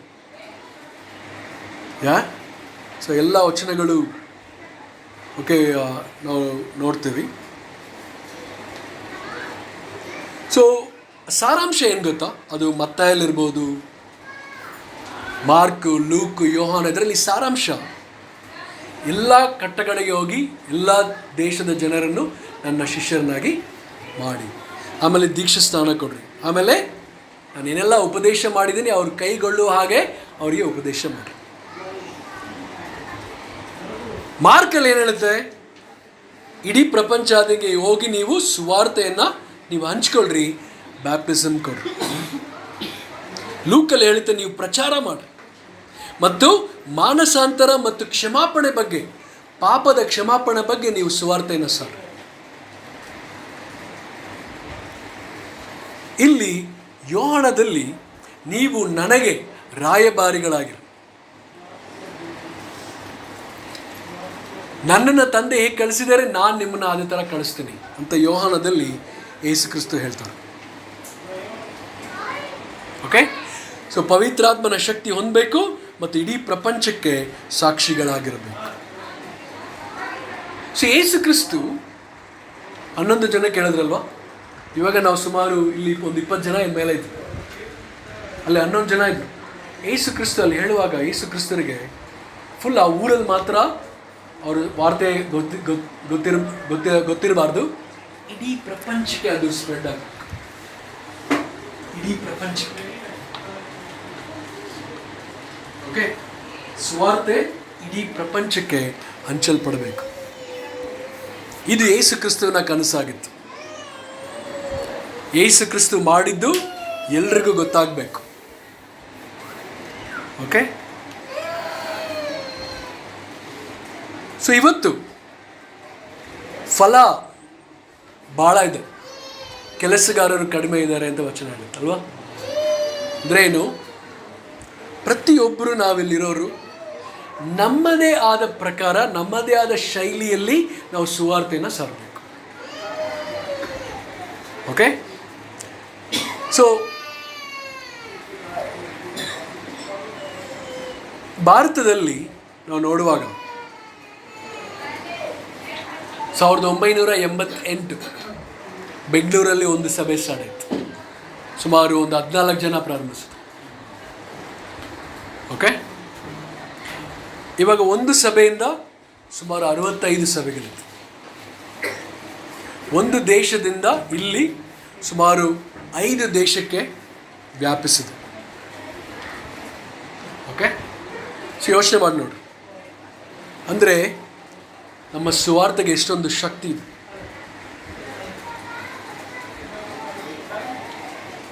ಸುಮಾರು ಈ ಥರ ಮೀಟಿಂಗ್ ಯಾವಾಗಲೂ ನಡೆದಿಲ್ಲ. ಈ ಥರ ಮೀಟಿಂಗು ಸಭಾಮಂದಿರದಲ್ಲಿ ಅಥವಾ ಆರ್ಗನೈಸ್ ಮಾಡಿ ಮೀಟಿಂಗ್ ಮಾಡಿದ್ದು ಓಕೆ ಭಾಳ ಇಲ್ಲ, ಸುಮಾರು 1/3 ಇರ್ಬೋದು. 3ರಲ್ಲಿ ಮೇ ಬಿ 1%, 1 ಭಾಗ ಆ ಥರ ಮಾಡಿರ್ಬೋದು.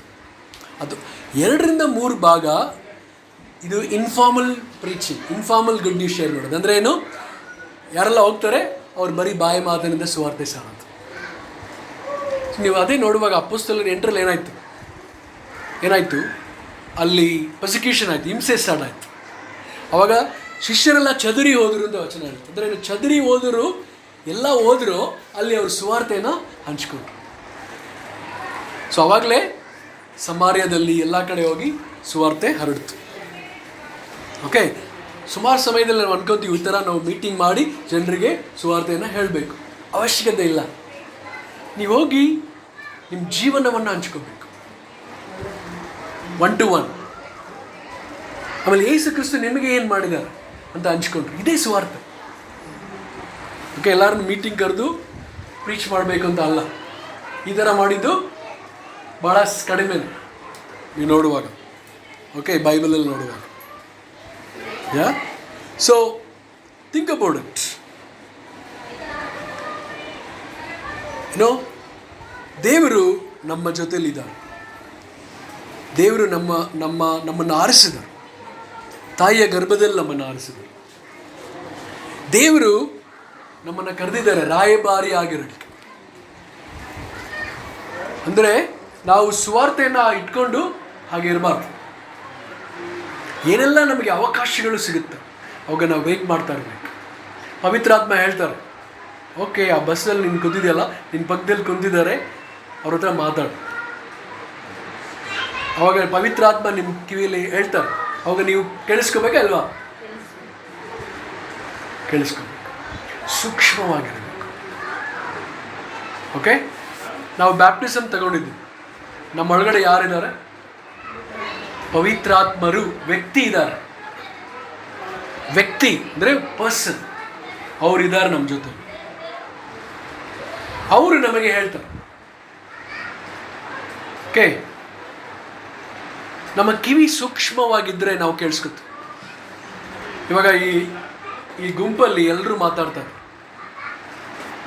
ಓಕೆ, ಮೇ ಬಿ ನಮ್ಮ ವೈಫು ಮಾತಾಡ್ತಾರೆ. ಓಕೆ, ನಾನು ಎಲ್ಲರೂ ಮಾತಾಡುವಾಗ ನಮ್ಮ ವೈಫ್ ಹೇಳೋದು ನಾನು ಕೇಳಿಸ್ಕೊಳ್ಳೇಬೇಕು ಅಂತ ಇದ್ದರೆ ನಾನು ಏನು ಮಾಡ್ತೀನಿ? ಅವ್ರ ಕಡೆ ಭಾಳ ಸೂಕ್ಷ್ಮವಾಗಿತ್ತು ಅಲ್ವಾ? ಬೇರೊಬ್ರದ್ದೆಲ್ಲ ಗೊಂದಲ ಶಬ್ದ ಎಲ್ಲ ಬರ್ತಾ ಇದೆ, ಬಟ್ ಅವ್ರು ಏನು ಹೇಳ್ತಾ ಇದ್ದಾರೆ ಅಂತ ಗಮನಿಸ್ತಾರೆ ಅಲ್ವಾ? ಸೊ ಅದೇ ಥರನೇ ನಾವಿಲ್ಲಿ ಈ ಪ್ರಪಂಚದಲ್ಲಿ ಇರುವಾಗ ಬೇರೆ ಬೇರೆ ಶಬ್ದಗಳು ಬರ್ತಾ ಇರ್ತವೆ. ಅವ್ರು ಇದು ಹೇಳ್ತಾರೆ, ಇವ್ರು ಇದು ಹೇಳ್ತಾರೆ, ನಿಮ್ಮ ಸ್ನೇಹಿತರು ಇದು ಹೇಳ್ತಾರೆ, ನಿಮ್ಮ ಸಂಬಂಧಿಕರು ಇದು ಹೇಳ್ತಾರೆ, ನಿಮ್ಮ ಆಫೀಸಲ್ಲಿ ಇದು ಹೇಳ್ತಾರೆ. ಆದರೆ ಪವಿತ್ರಾತ್ಮರು ದೇವರು ಏನು ಹೇಳ್ತಾರೆ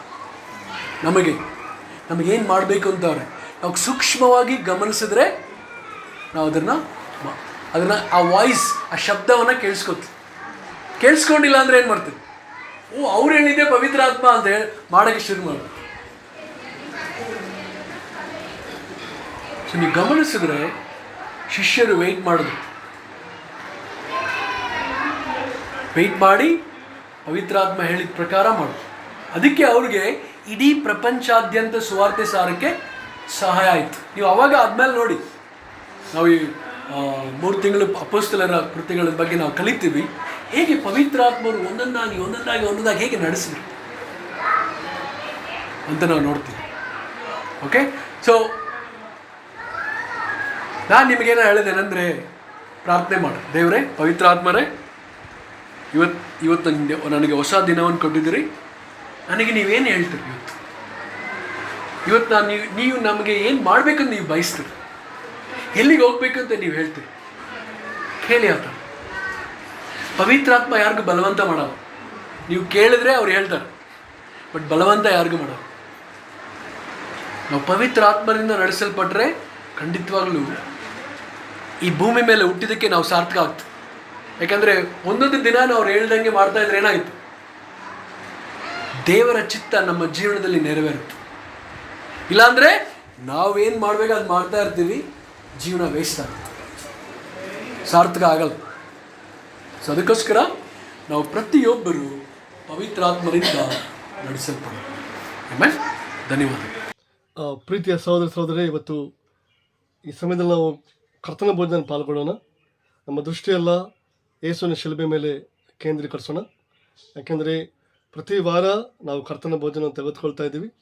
ಯಾಕಂದರೆ ನಾವೆಲ್ಲರೂ ಪಾಪಿಗಳು ಅಂತ ಜ್ಞಾಪಿಸ್ಕೊಳ್ಳೋದಕ್ಕಾಗಿ, ಮತ್ತು ನಮ್ಮ ಪಾಪಗಳು ಕ್ಷಮಿಸಲ್ಪಟ್ಟಿವೆ ಅಂತ ಜ್ಞಾಪಿಸ್ಕೊಳ್ಳೋದಕ್ಕಾಗಿ ನಾವು ಖಂಡಿತ ನಾವು ಕಮ್ಯುನಿಯನ್ನು ತೆಗೆದುಕೊಳ್ಳೋದ್ರಿಂದ ನಾವು ಏನು ಹೇಳ್ತಾ ಇದ್ದೀವಿ ಅಂದರೆ, ಏನು ನಾವು ಗುರುತುಪಡಿಸ್ತಾ ಇದ್ದೀವಿ ಅಂದರೆ, ದೇವರೇ ನಾವು ನಿಮ್ಮ ಶರೀರದ ಒಂದು ಅಂಗವಾಗಿದ್ದೀವಿ, ನಿಮ್ಮ ಶರೀರದಲ್ಲಿ ಒಂದು ಭಾಗವಾಗಿದ್ದೀವಿ ಅಂತ ನಾವು ಒಪ್ಪಿಕೊಳ್ತಾ ಇದ್ದೀವಿ. ಅಂದರೆ ನಾವು ತಲೆ ಅಂದರೆ ಯೇಸುಕ್ರಿಸ್ತರು ಹೇಳಿದಾಗೆ ನಾವು ಕೇಳಬೇಕು.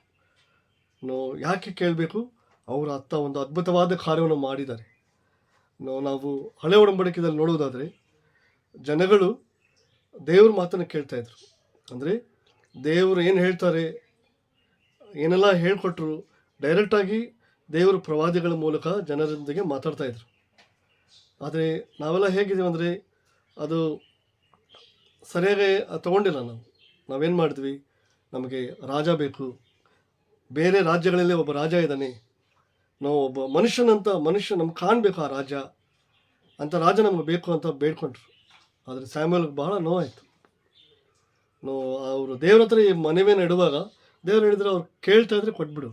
ನೋಡಿ, ದೇವರು ಎಷ್ಟು ಅದ್ಭುತವಾದ ಪ್ರೀತಿ ನಮ್ಮ ಮೇಲೆ ಇಟ್ಟಿದ್ದಾರೆ. ಆ್ಯಕ್ಚುಲಿ ಅವ್ರನ್ನೇ ನಾವು ರಾಜನಾಗಿ ಇಡಬೇಕಾಗಿತ್ತು, ಆದರೆ ನಾವು ಒಬ್ಬ ಮನುಷ್ಯನ ರಾಜನಾಗಿ ಬೇಕಂತ ಇದ್ವಿ. ಓಕೆ, ಅದಕ್ಕೂ ಕೂಡ ದೇವರು ಒಪ್ಪಿಕೊಂಡ್ರು. ನಾವೆಲ್ಲರೂ ಕೂಡ ಏನು ಮಾಡಿದ್ವಿ, ಒಬ್ಬನ ಮನುಷ್ಯನನ್ನು ಭಯಪಟ್ಟು, ಒಬ್ಬ ಮನುಷ್ಯನಿಗೆ ಗೌರವಿಸಿ, ದೇವರಿಗೆ ಕೊಡುವಂಥ ಗೌರವವೆಲ್ಲ ಕೆಲವೊಮ್ಮೆ ನಾವು ಅವ್ರಿಗೆ ಕೊಟ್ಟು ಜೀವನ ಮಾಡ್ತಾ ಬರ್ತಾ ಇರುವಾಗ ಅಲ್ಲಿ ಕೂಡ ಅನೇಕ ರಾಜರು ಉದಾಹರಣೆಯಾಗಿಲ್ಲದೆ ಸುಮಾರು ರಾಜರ ಪದವಿ ತಗೊಂಡು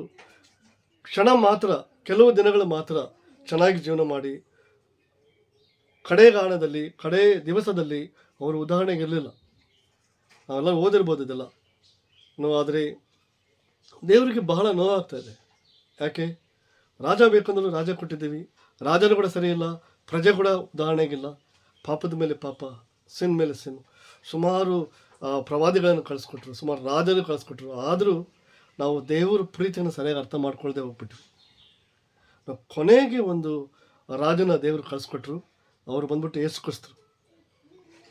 ಆ ರಾಜನಿಗೆ ನಾವು ಏನು ಮಾಡಬೇಕಾಗಿತ್ತು, ರಾಜನ ಸ್ಥಾನದಲ್ಲಿ ಕುದುರಿಸ್ಕೋಬೇಕಾಗಿತ್ತು, ಅವ್ರನ್ನ ಅಲ್ಲೇ ಕುಂದಿರಿಸ್ಬೇಕಾಗಿತ್ತು. ಆದರೆ ನಾವು ಅವ್ರನ್ನ ಸೇವಕನ ಸ್ಥಾನದಲ್ಲಿ ಕೂತ್ಕೊಂಡು, ಹಂಗೇನೆ ಯೇಸುಕ್ರಿಸ್ತರು ಹೇಳಿದರು, ನಾನು ಸೇವೆ ಮಾಡಿಸ್ಕೊಳ್ಳೋದಕ್ಕೆ ಬಂದಿಲ್ಲ, ಸೇವೆ ಮಾಡೋದಕ್ಕೆ ಬಂದಿನಂತ. ಇಂಥ ಅದ್ಭುತವಾದ ಪ್ರೀತಿ ನಮ್ಮ ಮೇಲಿದೆ ನೋಡಿ. ನಾವೇ ಅವ್ರಿಗೆ ಸೇವೆ ಮಾಡಬೇಕು. ಆದರೆ ಅವರು ನಮ್ಮನ್ನು ಸೇವೆ ಮಾಡೋದಕ್ಕೆ ಅವರು ಸ್ವರ್ಗವನ್ನೇ ಬಿಟ್ಟು ನಮ್ಮ ಮಧ್ಯದಲ್ಲಿ 33 ವರ್ಷ ಜೀವನ ಮಾಡಿದರು. ಸಹೋದರರೇ, ನೋಡುವಾಗ ಆ ರಾಜನನ್ನು ನಾವೇನು ಮಾಡಿದ್ವಿ ಅಂದರೆ, ನಮ್ಮ ಪಾಪಗಳಿಂದ, ನಾವು ಮಾಡಿದ ಎಲ್ಲ ಪಾಪಗಳಿಂದ ಅವರು ತೀರ್ಮಾನಕ್ಕೆ ಬಂದರು, ನಾನು ನಿಮ್ಮೆಲ್ಲರ ಪಾಪಗಳಿಗಾಗಿ ನಾನು ಸಾಯ್ಬೇಕಂತ, ಅಂದರೆ ಯೇಸು ಕ್ರಿಸ್ತ ಸಾಯ್ಬೇಕಂತ ತೀರ್ಮಾನಿಸಿದರು. ನಾವು ಅವ್ರನ್ನ ಶಿಲುಬೆ ಮೇಲೆ ಹಾಕಿ ಸಾಯಿಸಿಬಿಟ್ವಿ. ಏನಕ್ಕೆ? ಹೇಗೆ? ನಮ್ಮ ಪಾಪಗಳಿಂದ, ನಾವು ಮಾಡುವಂಥ ಎಲ್ಲ ಒಂದೊಂದು ಪಾಪಗಳು. ಇತ್ತೀಚಿನ ದಿನಗಳಲ್ಲಿ ನಮ್ಮ ದೃಷ್ಟಿಯಲ್ಲಿ ಪಾಪ ಅಂದರೆ ತುಂಬ ದೊಡ್ಡ ಪಾಪಗಳೇ ಜ್ಞಾಪಕ ಬರುತ್ತೆ. ಏನು? ವ್ಯಭಿಚಾರ ಮಾಡುವುದು, ಕೊಲೆ ಮಾಡುವುದು, ದರೋಡೆ ಮಾಡುವುದು, ಇದೆಲ್ಲ ತುಂಬ ದೊಡ್ಡ ಪಾಪಗಳು ಅಂತ ನಮಗೆ ಫೀಲ್ ಆಗುತ್ತೆ. ಅದು ಕಣ್ಣಿಗೆ ಮಾತ್ರ ಅದು ಆ ಥರ ನಾವು ಕಾಣಿಸ್ಕೊಳ್ತೀವಿ. ಆದರೆ ಯೇಸು ಕ್ರಿಸ್ತರು ಆ ಪಾಪಗಳಿಗಾಗಿ ಕೇವಲ ಸತ್ತೋಗಿಲ್ಲ. ಅವ್ರು ಸತ್ತೋಗಿದ್ದು ನಾವು ಆಡುವಂಥ ಪ್ರತಿಯೊಂದು ಸುಳ್ಳಿಗಾಗಿ, ನಾವು ಆಲೋಚನೆ ಮಾಡುವಂಥ ಕೆಟ್ಟ ಆಲೋಚನೆಗಳಿಗಾಗಿ, ನಾವು ಪ್ರತಿಯೊಬ್ಬರ ಮೇಲೆ ಕೋಪ ಪಡುವಂಥ ಒಂದು ಸ್ವಭಾವಕ್ಕಾಗಿ ಅವ್ರು ಸತ್ತೋದ್ರು. ಆ ರಾಜನ ನಾವು ಬೈಬಲ್ ರೆವಲ್ಯೂಷನ್ದಲ್ಲಿ ಹೇಳುತ್ತೆ, ಪ್ರಕಟಣೆಯಲ್ಲಿ ಹೇಳುತ್ತೆ 1:5, ಮತ್ತು ಸಿಂಹಾಸನದ ಮುಂದಿರುವ 7 ಆತ್ಮಗಳು ಮತ್ತು ನಮ್ಮ ತಕ್ಕ ಸಾಕ್ಷಿಯು ಸತ್ತವರೊಳಗಿಂದ ಮೊದಲು ಎದ್ದು ಬಂದವನು ಭೂ ರಾಜನ ಒಡೆಯನು ಆಗಿರುವ ಯೇಸು ಕ್ರಿಸ್ತನಿಂದ ನಿಮಗೆ ಕೃಪೆಯೂ ಶಾಂತಿಯೂ ಆಗಲಿ. ಭೂ ರಾಜನಿಗಿಂತ ಒಡೆಯರಂತವರು ಯಾರು? ಯೇಸು ಕ್ರಿಸ್ತರು. ಇವತ್ತು ಯೇಸು ಕ್ರಿಸ್ತ ನಿಮ್ಗೆ ಯಾರಾಗಿದ್ದಾರೆ ಸಹೋದರರೇ? ನೋಡಿ, ರಾಜನ ಆಗಿದ್ರು ಕೂಡ ಹಿ ಡೈಡ್. ಅವರು ನಮಗೋಸ್ಕರ ಸತ್ತೋದ್ರು. ನಮಗೆ ನಮ್ಮ ಆತ್ಮ ರಕ್ಷಣೆ ಹೊಂದಬೇಕು ಅಂತ ಅವ್ರು ಸತ್ತೋದ್ರು. ಅವರು ದೇಹದಲ್ಲಿರುವಂಥ ಎಲ್ಲ ರಕ್ತ, ಅವರ ದೇಹ ಎಲ್ಲ ನಮಗಾಗಿ ಸಮರ್ಪಿಸಿದ್ದಾರೆ. ಯಾಕಂದರೆ ನಾವು ನಿತ್ಯ ಜೀವ ಪಡಿಬೇಕಂತ. ಸಹೋದರರೇ, ದಯವಿಟ್ಟು ನಿರ್ಧಾರ ಮಾಡೋಣ, ನಾವು ಪಾಪವಿಲ್ಲದೇ ಜೀವನ ಮಾಡೋಣ. ಇವತ್ತು ನಮ್ಮ ರಾಜ ಯಾರಾಗಿದ್ದಾರೆ ಅಂತ ನೋಡಬೇಕು. ಕೆಲವು ಸಮಯದಲ್ಲಿ ನಮ್ಮ ರಾಜ ನಮ್ಮ ಪಾಪವೇ ಆಗಿದೆ. ನಮ್ಮ ಹಣಕಾಸು, ನಮ್ಮ ಕೆಲಸ, ನಮ್ಮ ಸ್ಥಿತಿಗತಿಗಳು. ಆದರೆ ನಿಜವಾದ ರಾಜ ಯೇಸು ಆಗಿರಬೇಕು. ಆವಾಗಲೇ ಯೇಸು ಪಟ್ಟಂಥ ಸಾವಿಗೆ ಗೌರವಿಸಿದಾಗುತ್ತೆ. ಅವರು ದೇಹವನ್ನು ಸೂಚಿಸುವಂಥ ರೊಟ್ಟಿಗಾಗಿ ಮತ್ತು ಅವರ ರಕ್ತವನ್ನು ಸೂಚಿಸುವಂಥ ದ್ರಾಕ್ಷರಸಕ್ಕಾಗಿ ಪ್ರಾರ್ಥನೆ ಮಾಡೋಣ. ಪ್ರಾರ್ಥಿಸುವಾಗ ನಮ್ಮೆಲ್ಲರ ಪಾಪವನ್ನು ಅರಿಕೆ ಮಾಡಿ, ತುಂಬ ಕಷ್ಟ ಆಗ್ತಾಯಿದ್ರೆ ಪಾಪದಿಂದ ಹೊರಗಡೆ ಬರೋಕ್ಕೆ ದಯವಿಟ್ಟು ನಿಮಗೆ ಆತ್ಮೀಯವಾದ ಸ್ನೇಹಿತರೊಂದಿಗೆ ಮಾತನಾಡಿ, ನಿಮ್ಮ ನಾಯಕರೊಂದಿಗೆ ಮಾತನಾಡಿ, ಆತ್ಮೀಯವಾದ ಸ್ನೇಹಿತರೊಂದಿಗೆ ಮಾತನಾಡಿ ಸಹಾಯ ತಗೊಳ್ಳಿ. ಸಹಾಯವಿಲ್ಲದೆ ನಾವು ಯಾರು ಕೂಡ ಬದಲಾವಣೆ ಆಗೋಕ್ಕಾಗಂಗಿಲ್ಲ. ಅದಕ್ಕಾಗಿ ಸಹಾಯದಿಂದ ನಾವು ಮುಂದೆ ಹೋಗೋಣ, ಪ್ರಾರ್ಥನೆ ಮಾಡೋಣ. ಅತಿ ಪರಿಶುದ್ಧವಾದ ದೇವರ ಮಹಿಮೆ, ರಾಜರಾಗಿದ್ದಿರಿ, ಕೆಲಸದವರಾಗಿ ಬಂದು ನಮ್ಮ ಮಧ್ಯದಲ್ಲಿ ಕೆಲಸ ಮಾಡಿ, ನಮ್ಮ ಕಾಲುಗಳನ್ನು ತೊಳೆದು ನಮಗೆ ಸೇವೆ ಮಾಡಿ, ನಮಗೋಸ್ಕರ ಪ್ರಾಣವನ್ನು ಬಿಟ್ಟಂಥ ಯೇಸುವೆ ನಿಮಗೆ ಸ್ತೋತ್ರ, ನಮಗೆ ವಂದನೆಗಳು ಸಲ್ಲಿಸ್ತೇನೆ. ಅಪ್ಪ ದೇವರೇ, ನಿಮ್ಮ ಪ್ರೀತಿ ಅಂಥ ಅಪಾರವಾಗಿದೆ. ಈ ತಲೆಯಲ್ಲಿ ಹೋಗುವುದಿಲ್ಲ ದೇವರೇ. ನಿಮ್ಮ ಪ್ರೀತಿ ಈ ತಲೆಗೆ ಅರ್ಥನೇ ಆಗಂಗಿಲ್ಲ. ಈ ಮೆದುಳಿನಲ್ಲಿ ನಾವು ಅದನ್ನು ಗ್ರಹಿಸ್ಕೊಳ್ಳೋಕ್ಕೂ ಆಗಂಗಿಲ್ಲ ದೇವರೇ. ದಯವಿಟ್ಟು ಸಹಾಯ ಮಾಡಿ. ನಿಮ್ಮ ಪ್ರೀತಿ ಎಂಥದ್ದಂತ ನಮಗೆ ಅರ್ಥ ಮಾಡಿಸ್ಬೇಕಂತ ನಿಮ್ಮಲ್ಲಿ ಮೊರೆ ಇಡ್ತಾ ಇದ್ದೀನಿ. ನಮ್ಮ ಎಲ್ಲ ಪಾಪಗಳಿಂದ ಹೊರಗಡೆ ಬರೋದಕ್ಕೆ ನಮ್ಮನ್ನು ಆಶೀರ್ವಾದ ಮಾಡಿ ದೇವರೇ. ನಾವು ಮಾಡಿದ ಎಲ್ಲ ಪಾಪಗಳನ್ನು ಕ್ಷಮಿಸಬೇಕಂತ ನಿಮ್ಮಲ್ಲಿ ಮೊರೆ ಇಡ್ತಾ ಇದ್ದೀನಿ. ದಯವಿಟ್ಟು ನೀತಿವಂತರಾಗಿ ಬದುಕೋದಕ್ಕೆ, ಎಲ್ಲ ಪ್ರಯಾಸ ಪಡೋದಕ್ಕೆ ನಮ್ಮಲ್ಲಿ ಆ ವಿಶ್ವಾಸ, ನಂಬಿಕೆಯನ್ನು ಕೊಡಬೇಕಂತ ಪ್ರಾರ್ಥಿಸ್ತೀನಿ. ನಿಮ್ಮ ರಕ್ತ, ನಿಮ್ಮ ಶರೀರವನ್ನು ಜ್ಞಾಪಿಸ್ಕೊಳ್ಳೋದಕ್ಕೆ ನಮ್ಮನ್ನು ಆಶೀರ್ವಾದ ಮಾಡಬೇಕಂತ ಕೇಳಿಕೊಂಡು, ನಮ್ಮೆಲ್ಲರ ಪಾಪವನ್ನು ಕ್ಷಮಿಸಿ ನಾವು ಒಂದೇ ದೇಹವುಳ್ಳವರಾಗಿರೋದಕ್ಕೆ ನಮ್ಮನ್ನು ಆಶೀರ್ವದಿಸಬೇಕಂತ ಕೇಳಿಕೊಂಡು ಈ ಪ್ರಾರ್ಥನೆ ನಿಮ್ಮ ಒಬ್ಬನೇ ಮಗನಾದ ಯೇಸುವಿನ ನಾಮದಲ್ಲಿ ಪ್ರಾರ್ಥಿಸ್ತೀನಿ. ಆಮೇನ್.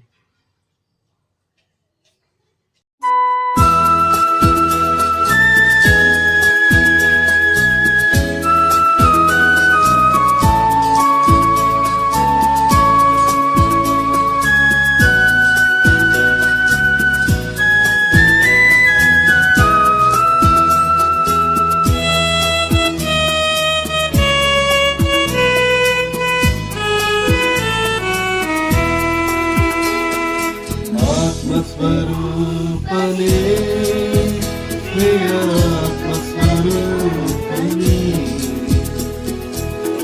ಈಗ ಬಾದೇವ, ಇಳಿದು ಬಾದೇವ, ನಮ್ಮ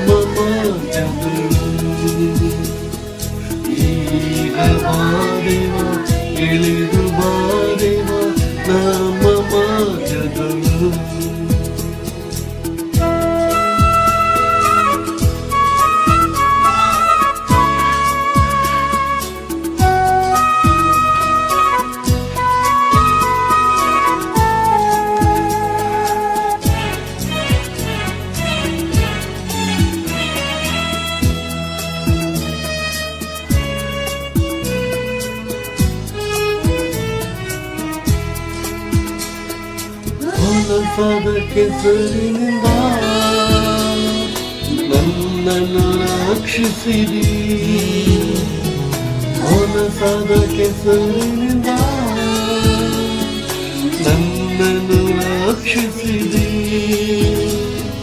ಪಾಪ ತೊಳೆದು ಶುದ್ಧಿಪಡಿಸು ಈ ದಿವ್ಯ ಸಮಯದಳು. ಹಲ್ಲೆಲೂಯಾ. ಪಾಪ ತೊಳೆದು ಶುದ್ಧಿಪಡಿಸು ಈ ದಿವ್ಯ ಸಮಯದಳು.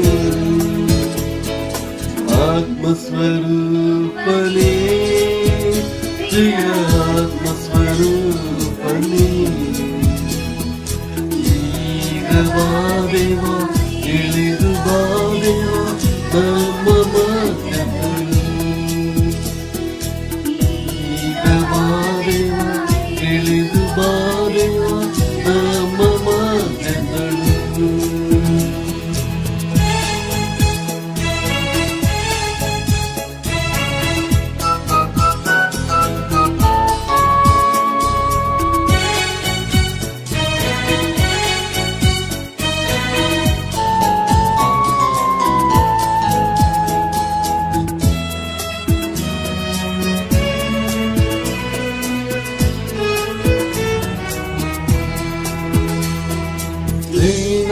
ಬೆಟ್ಟದಲ್ಲಿ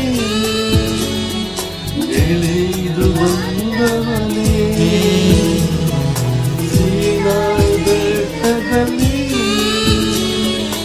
ಎಳೆದು ಬಂದವನೇ, ಆತ್ಮದಾವ ತೀರಿಸೆಯ ದಿವ್ಯ ಸಮಯದಳು. ಹಲ್ಲೆಲೂಯಾ. ಆತ್ಮದಾವ ತೀರಿಸೆಯ ದಿವ್ಯ ಸಮಯದಳು.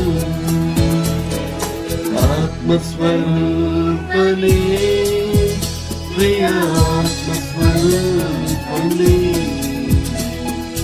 ಈಗ ಬಾದೇವ ಇಳಿದು ಬಾದೇವ ನಮ್ಮ ಮಧ್ಯದಳು. ಈಗ ಬಾದೇವ ಇಳಿದು ಬಾದೇವ ನಮ್ಮ ಮಧ್ಯದಳು.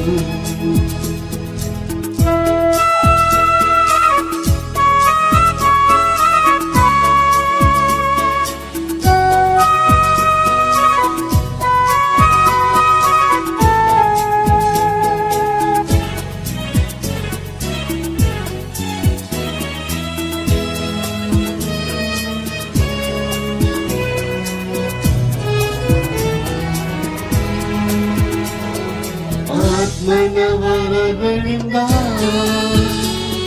ನನ್ನನ್ನು ತುಂಬಿಸೆಯ. ಆತ್ಮನವರಗಳಿಂದ